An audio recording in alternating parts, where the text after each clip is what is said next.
¿Cuáles son estas competencias imprescindibles que deben tener los líderes del sector para poder representar adecuadamente el sector minero, tanto en el país como en el mundo? No, gracias, la pregunta es valiosa. Fíjate, yo creo que más que competencias, que también son necesarias, tenemos que desarrollar en las personas ciertas, no sé, llamarlos valores o ciertas características, porque lo que más se respeta en el sector minero y en cualquier otro sector es que las personas sean honestas.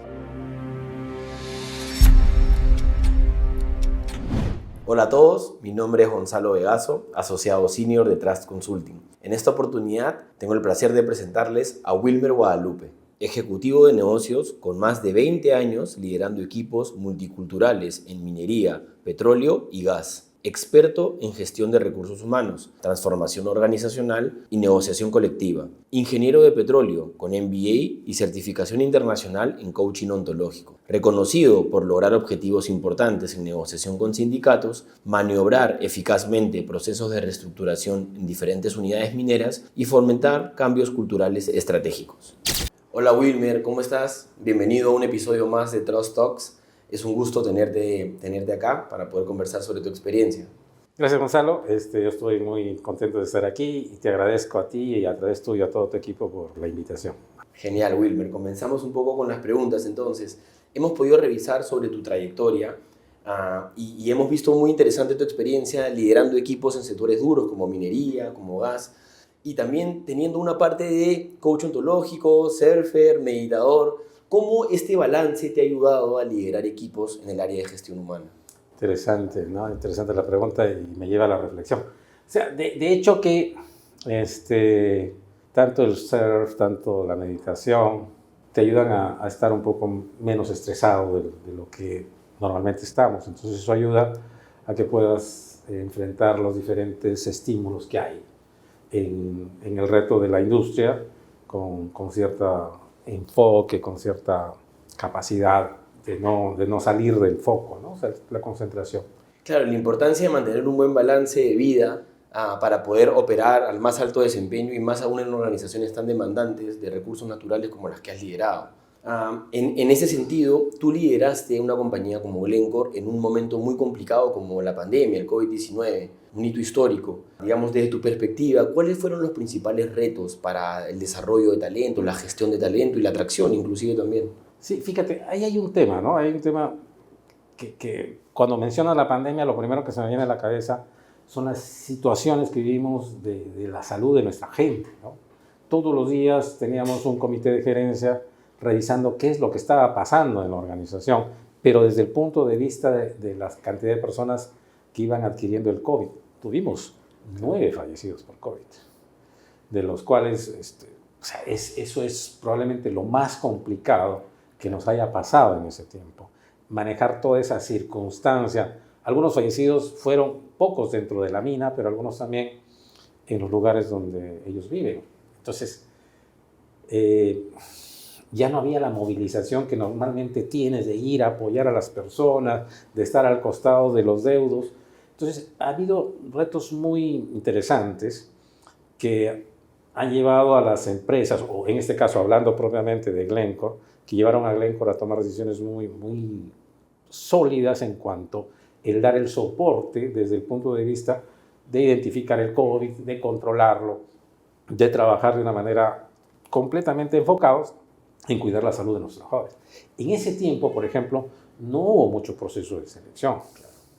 Inclusive, no es que pudiéramos estar renovando los equipos porque hubieron renuncias, porque hubo bastantes cosas que pasaron, pero trabajamos ni siquiera al 100% de capacidad. Porque te imaginas que un buen día no aparecían a trabajar el 70% de la población porque está infectado, o no de la población, el 70% de una guardia, claro. ¿No es cierto? Entonces había que trabajar con lo que tenías disponible en ese momento. Entonces el reto ha sido interesante y creo que desde el punto de vista de gestión, no gestión de la salud claramente, porque claro, eso era imposible, del punto de vista de la gestión de la mina, pudimos sobrevivir a una época tan difícil como el COVID, ¿no? Ese tipo de situaciones o manejos también hacen que se aceleren procesos de digitalización y automatización de procesos. ¿Cómo fue o cómo Glencore adaptó estos procesos al área de gestión humana? Ok, sí, claro, o sea, dentro de lo que es automatización y digitalización. Si bien es cierto, en recursos humanos hay un trabajo muy fuerte en esa parte, pero se me ocurre contarte que aparece una nueva visión, no sé si ligado al COVID o no sé si ligado a las nuevas tendencias con la digitalización, con la automatización, donde el futuro de la minería es 0 personas trabajando dentro de la mina. Entonces ya tienes equipos autónomos que están siendo manejados con un joystick, con un control, con un dispatch, que es lo que se llama en la mina. De hecho que sí hemos avanzado en eso y probablemente no sea Glencore la primera empresa que está pensando en eso. Yo creo que las grandes corporaciones ya han avanzado muchísimo. Por ejemplo, en la mina Tapacay ya hay perforadoras automáticas que no necesitan el control de una persona. Entonces, por ahí va la automatización. Bueno, después vendrán los camiones mineros automatizados, las palas automatizadas y todo automatizado. Bueno, esto no implica que en la parte de recursos humanos va a haber una reducción drástica de personas. Probablemente sí, probablemente no, porque vas a tener que darle mantenimiento a todos los equipos que están autónomos. Claro. O sea, la visión del negocio, probablemente también ayudado por lo de la pandemia, es que en el futuro la mina es con poquísimas personas, un nivel de autonomía, un nivel de automatización. En la parte de recursos humanos, por supuesto, también hay una gestión de la automatización o digitalización. En Glencore lo que más vimos fue el tema de capacitación, porque los programas de capacitación venían desde Suiza y era un mismo programa para todo el mundo, por supuesto en el idioma de cada país. Bueno, Glencore opera en más de 30 países, tiene más de 150.000 empleados. Entonces ya te imaginas, hay que capacitarlos, especialmente a los que tienen acceso a la información, a la informática, a la computadora. Y la principal capacitación que dábamos era los temas de compliance, de cumplimiento de normas, de código de conducta y todos los temas que están relacionados con esa parte de seguridad informática. Pero por ese lado hemos visto la digitalización. Por los otros lados, probablemente el enfoque de las grandes mineras esté más en automatizar las minas que en digitalizar los procesos que todavía se pueden manejar de otra manera. Claro. Por ahí te contesto. No, perfecto, perfecto. De hecho, como parte de nuestra experiencia en el sector minero, desde Trust Consulting hemos implementado muchos procesos de solución que vienen con un enfoque de diversidad e inclusión. No solamente hablando del tema de brecha de género, sino también de reclutamiento para personas con discapacidad, ya sea auditiva, visual, de diferente tipo. En ese sentido, ¿cuáles son los principales desafíos para empresas del sector, ya sea Glencore u otras que tú conozcas, para poder cortar esa brecha de género y apostar más por la diversidad e inclusión? Excelente pregunta, muchas gracias, Gonzalo. Mira, yo creo que ya la diversidad e inclusión es una tendencia. O sea, es una tendencia no solamente del sector minero, yo creo que es una tendencia global. Y las empresas están avanzando en ese sentido. Pero claro, no solamente se trata de que los directivos, los altos directivos estén conscientes de que hay que incluir, hay que ser diversos. Yo creo que eso las compañías como Glencore lo están trasladando a toda su organización. Cuando yo te hablaba que dentro de lo que son los procesos de recursos humanos se ha priorizado el tema de capacitación, uno de los temas que priorizamos es eso, porque en los códigos de conducta, en los códigos de ética, absolutamente se dice no aceptamos ningún tipo de discriminación, de ninguna clase, ni por temas raciales, ni por temas de procedencia, ni por temas de género, no aceptamos ningún tipo de discriminación. Por supuesto, eso implica una generación de una nueva conciencia. No es algo que sencillamente con capacitación tú lo vas a lograr. Te cuento una experiencia para más o menos enfocar el tema. En las negociaciones con los sindicatos, que ha sido también parte de mi trabajo, yo tenía un equipo negociador que éramos de 3 personas, el equipo negociador del sindicato eran de 12, y dentro de las 3 personas, la subgerente legal era parte de mi equipo. Entonces, en algunas conversaciones, los dirigentes del otro lado, los otros negociadores decían, no vamos a negociar acá como niñitas, ¿no? O sea, en su inconsciente, en su consciente está que ser niñita es algo que no está aceptado. O sea, cambiar toda esa mentalidad implica, por supuesto, un nivel de cambio de conciencia en todas las organizaciones. Ahora, no está pasando en Glencore, está pasando en todo el mundo. Claro. Y las empresas lo que están haciendo es encontrando oportunidades para ser más inclusivos, para ser más diversos.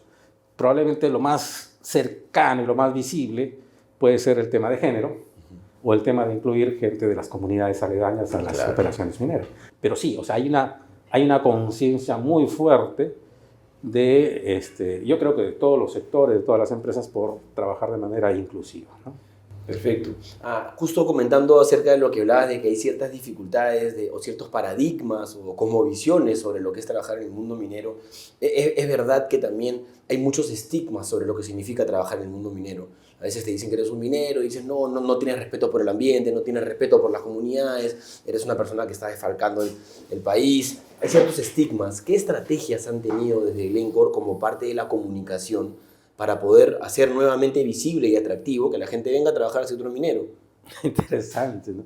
O sea, aparte de lo que tú dices, otro de los temas que es particular del sector minero es la geografía, o sea, los retos geográficos. O sea, correcto. Lamentablemente las minas y la mayor parte de las minas en el Perú están por encima de los 4.200 metros. Hay excepciones, por supuesto, tiene el Mar Cobre, que está ahí, que es una mina que está muy cerca del mar, no más de 500 metros sobre el nivel del mar. O sea, pero la mayor cantidad de las minas están encima de los 4.200. Entonces, también el tema geográfico, el tema de soportar esas alturas también implica que no sea muy atractivo para muchas personas ir a trabajar.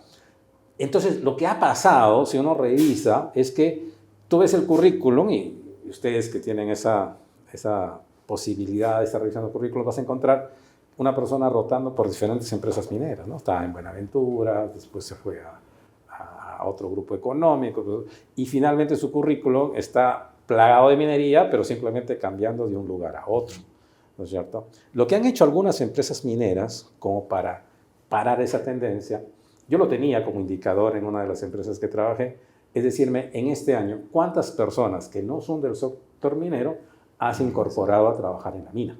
Era un indicador que tenía yo como el Workforce Planning, que era parte del trabajo que hacíamos, ese indicador. Entonces yo creo que hay esa conciencia también. ¿Por qué? Bueno, por diferentes razones, ¿no? Porque necesitamos, como tú dices, incluir más personas en el sector minero que no nos vean, probablemente como nos han visto. Y nosotros cuando hablamos del tema de contaminación o el tema del trabajo duro, hablamos de la minería antigua, ¿no? Hace unos ratito hablamos de automatizar los procesos, de no tener personas dentro de la mina, sino dejar que todo sea automático y tener pues un equipo de soporte. Pero claro, todo eso es cambios de modelos, cambios de conceptos, cambio de conciencias, cambio de culturas, ¿no es cierto? Entonces hay mucho trabajo por hacer, pero también hay que trabajar en el otro lado. O sea, quiero decir, cuando hablábamos en la pregunta anterior de inclusión, diversidad, yo te decía que la diversidad de género es un tema interesante a trabajar, pero probablemente vas y no encuentras muchas ingenieras mineras, sí, ¿no? Hay, pero no hay muchas, no hay la misma cantidad de los hombres. Entonces, no se hace atractivo estudiar carreras que están relacionadas con la industria extractiva. Entonces, también las empresas lo tienen que promocionar. He tenido la experiencia de hacerlo, de ir a las universidades, de promover, de dar prácticas. O sea, las empresas mineras no tienen un medio de marketing, como tú me preguntabas también por cómo lo comunicamos.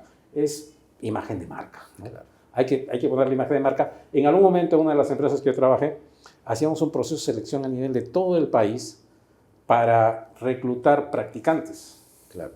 Y aprovechábamos ese espacio para decirle quiénes somos, para decirles qué prácticas tenemos.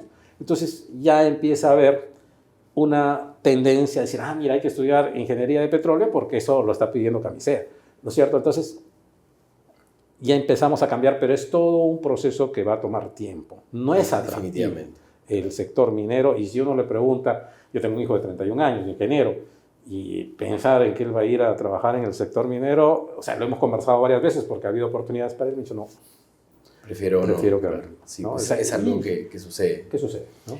Y acompañando esa problemática, viendo el tema de la diversidad, aún así, muchos ejecutivos, desde Trust Consulting lo hemos visto en diferentes entrevistas y reuniones, muchos ejecutivos muestran una preocupación por falta de talento especializado para el sector minero. Y siendo el Perú un país minero, igual eso aumenta la preocupación, especialmente para procesos específicos, extractivos, de metalurgia.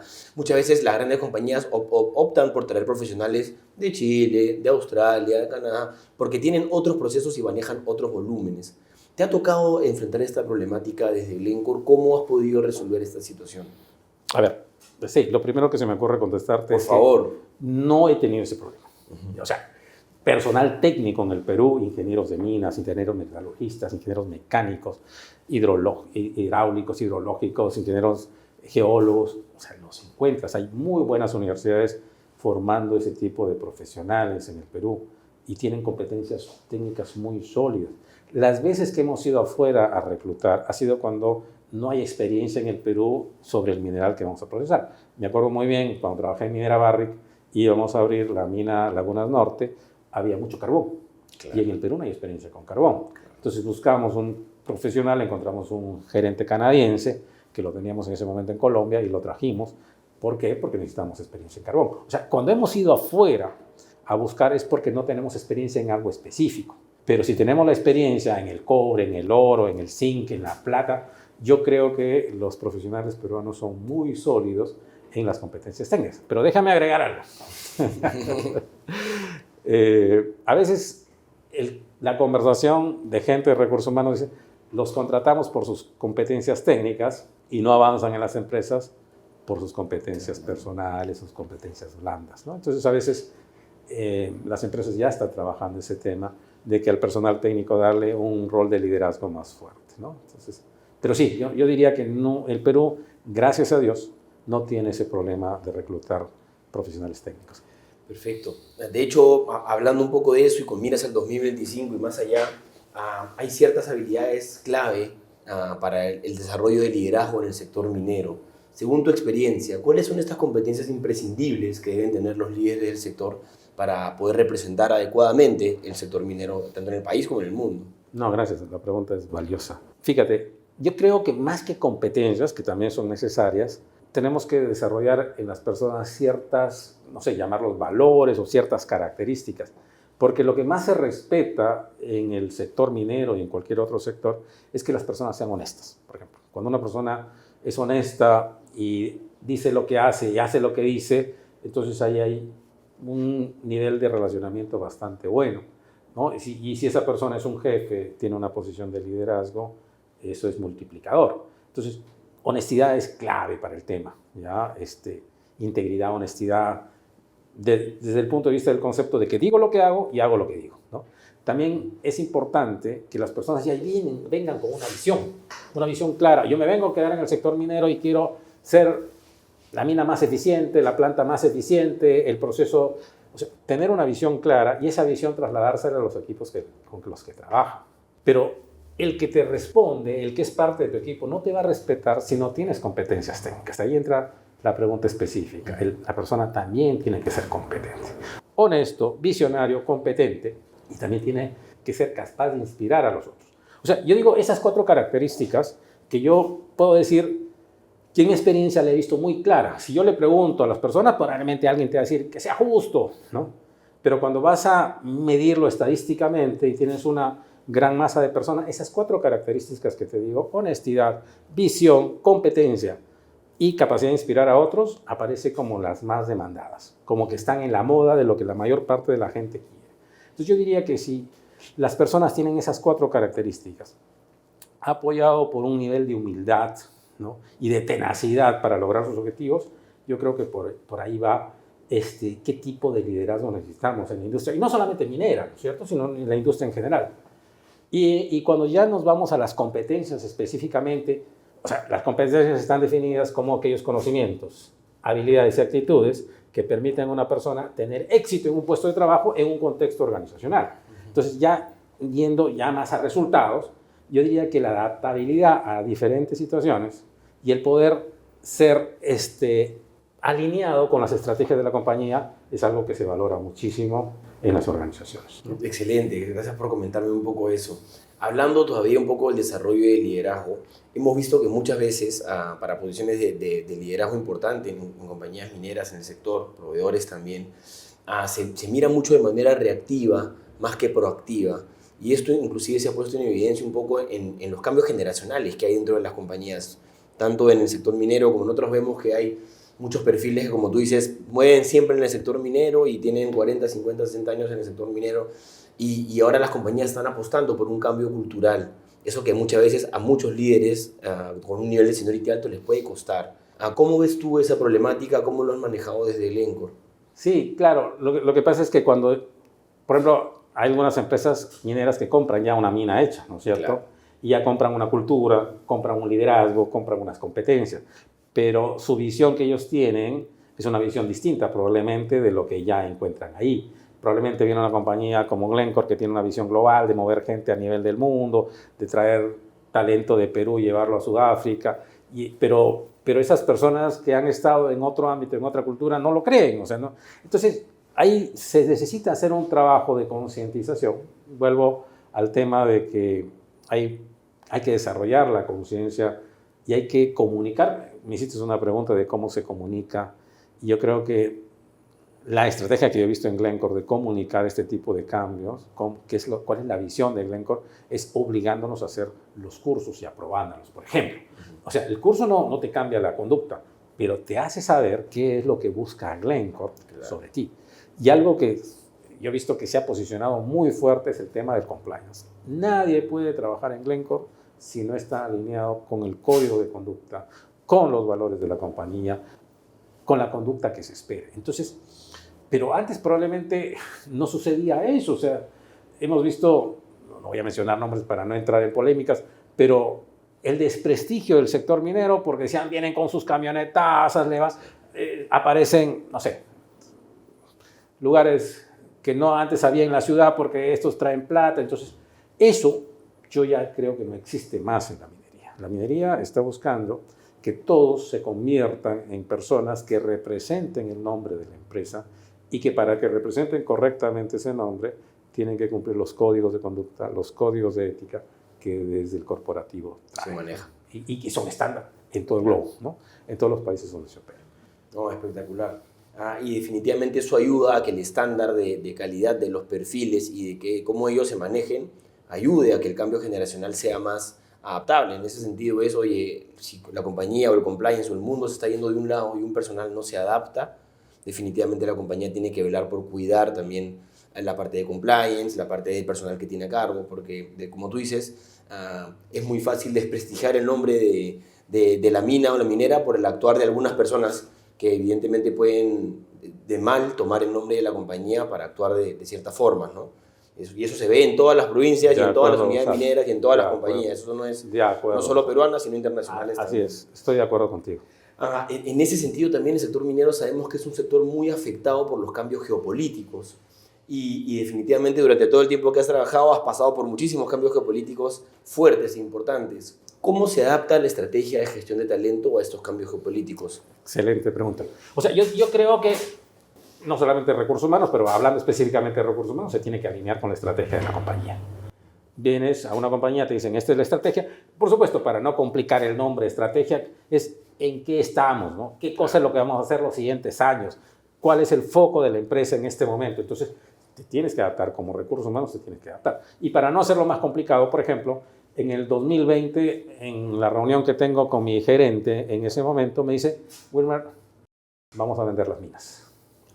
Entonces ya sabemos clarísimo cuál era la estrategia de la compañía. Y uno se tiene que adaptar. Claro, vender las minas, ¿qué significa? Quedarte sin trabajo, ¿no es cierto? Porque tu fuente de trabajo se va a ir. Pero te tienes que alinear, porque esa es la estrategia de la compañía. Y ahí no hay retención del talento, al contrario, ahí estás, de alguna manera, si alguien renuncia, probablemente ya no lo reemplaces, porque vas a esperar que el nuevo dueño venga y contrate a su propia personal de confianza, que lo evalúe y que lo seleccione en base a sus propios conceptos. Entonces, pero te tienes que alinear. Claro, podría ser que te toque también, llegas a una compañía y te dice, vamos a explorar y vamos a desarrollar. Entonces, es una estrategia de crecimiento. Entonces, de lo que se trata en cualquier circunstancia en la que uno esté es alinearse perfectamente con la estrategia de la compañía. Sea de downsizing, sea de crecimiento, sea de exploración, sea de compra, vamos a comprar negocios, o la estrategia que la compañía establezca en ese momento. Hace un rato hablábamos de qué es lo que pasaba en el COVID. Por supuesto, en el COVID establecimos una estrategia. Acá lo que vamos a hacer es cuidar a las personas. Podemos perder plata, claro. Podemos no producir, porque no vamos a traer a nadie que esté con el mal en ese momento infectado y va a subir a la mina. No, paramos la producción si es necesario, pero cuidamos a nuestra gente. O sea, cada estrategia hay que alinearse y hay que buscar cuáles son las acciones que tenemos que hacer para alinearnos con esa estrategia. Y eso nos va a pasar en todo. Ahora, el sector minero tiene sus particularidades, ¿no? Y hemos conversado del tema geográfico, como tú dices, hay un tema geopolítico, o sea, el control de los precios, o sea, de los commodities. Exacto. En el 2008 bajaron los precios, yo estaba en Glencore en ese momento, y el precio del zinc se fue debajo del break-even, entonces ya estabas perdiendo plata. Tenías que cerrar la mina, pero no podías cerrarlas todas, entonces... Pero ahí viene una estrategia de cierre y hay que alinearse con la estrategia de cierre, eso significa un downsizing. La minería es muy cíclica y depende muchísimo. Hay factores que no controlas en la minería, como la ley de cabeza. Mañana desaparece la ley, te aparece una ley de 0.1, entonces ¿qué hago con esto? O 0.001. O sea, por supuesto que hay un planeamiento de mina, hay todo un trabajo, pero hay cosas que pueden tienes pasar. Que adaptarte rápidamente, digamos, adaptarte. ¿no? Y usualmente las organizaciones con mayor volumen de personas también cuesta adaptarse rápido, ¿no? Así es. Bueno, ya un poco como para terminar este espacio, este agradable espacio de conversación, Wilmer, de hecho muy importante lo que hemos conversado, hacemos una pequeña dinámica de ping-pong. Son preguntas rápidas. Perfecto. Y la idea es que tú contestes lo primero que se te ocurra. Okay. ¿Está bien? Sin pensarla mucho. ¿Qué herramientas o aplicaciones son vitales para tu día a día? Control de estrés. Cuando piensas en la palabra exitoso o exitosa, ¿qué persona viene a tu mente? Mi familia, mis hijos, mi esposa. ¿Qué es lo que tú consideras que es cierto, pero que la mayoría de personas te daría la contra? Que hay que desarrollar el nivel de conciencia y que con eso vamos a lograr la paz en el mundo. Una palabra que define el liderazgo para ti. Humildad. Si tuvieras la oportunidad de tomarte un café con algún personaje histórico, ¿con quién sería? Siempre dije que con Mandela. Con Nelson Mandela. Una lección clave que aprendiste a liderar equipos. La capacidad de escuchar. Un mal consejo que hayas escuchado. Un mal consejo. O sea, he escuchado el buen consejo, pero lo traslado como malo. O sea, no te tomes nada a lo personal. Tu mayor aprendizaje en la gestión de personas. Humildad y tenacidad. Wilmer, muchísimas gracias por tu tiempo, por el espacio en esta entrevista, por darnos tu opinión sobre temas claves en las tendencias del sector minero. Muchas gracias a todos por escucharnos en un espacio más de Trust Talks y estén atentos a nuestras redes para ver los siguientes episodios.